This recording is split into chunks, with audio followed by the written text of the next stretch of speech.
Don't wanna be an American idiot. Don't want a nation under the new media. I'm Rebecca Keegan for Time Magazine with Green Day's Billie Joe Armstrong, here in Oakland, California on the band's home turf. American Idiot, the Broadway musical based on their songs, is nominated for 3 Tony Awards, and the video game rock band Green Day comes out June 8th. I thought that was great. I love it, yeah. I almost cried. Okay, all right. On to the questions from Time readers. Okay. First question comes from Louisville, Kentucky.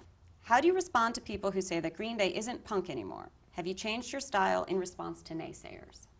The thing about punk is, in any genre of music, or punk, or if it's blues or jazz, there's, or straight up rock and roll, I mean, there's purists on every side. So once you start going outside of that, then they don't necessarily think what you're doing is, quote unquote punk rock.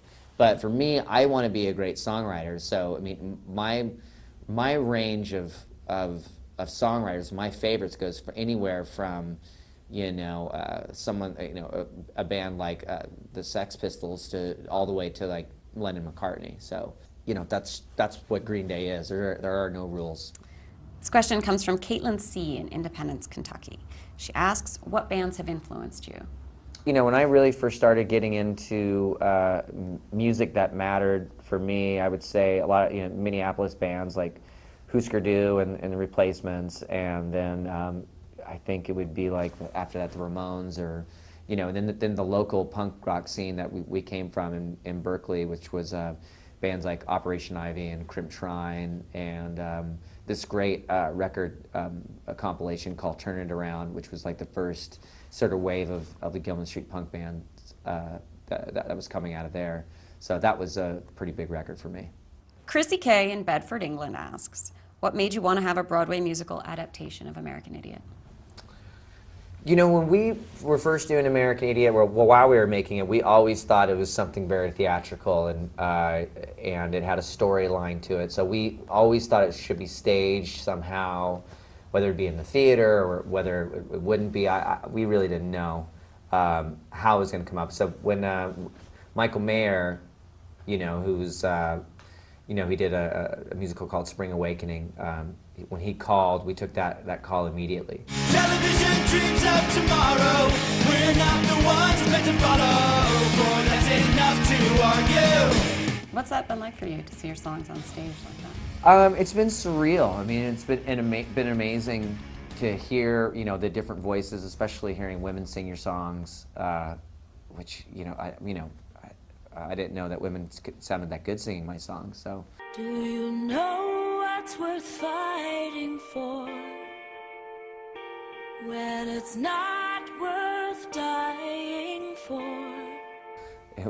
They're even better than the way I sing them. So, and it was just great to see that to see the sort of the story that you had in your head, just that it's that was in the record for American Idiot, and suddenly get it's on stage right in front of you, acted out in front of you, and it was kind of seeing the whole thing really come to fruition. It was like, this is what we started with was the album, and then now there's this stage production with the storyline, and it's pretty amazing. This is a question from Jack Lowe in Canterbury, England.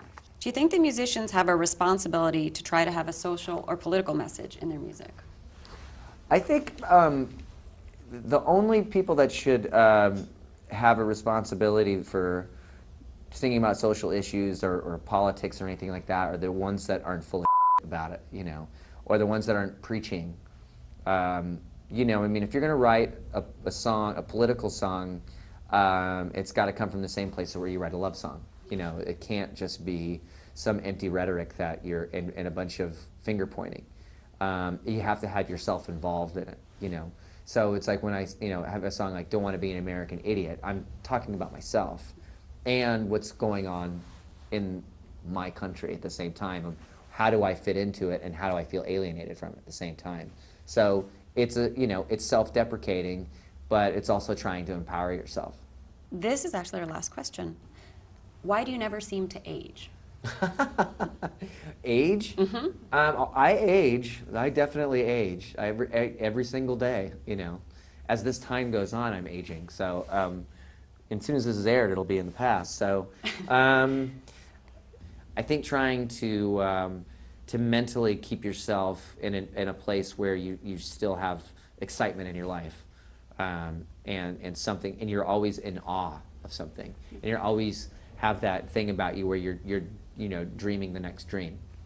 I think that's, you know, that's and never resting on your laurels, you know, and not going through the motions, and you know, that's, to me, that's the fountain of youth, and it has nothing to do with the wrinkles on your face or how fat you get, or you know, or if you get gray hair.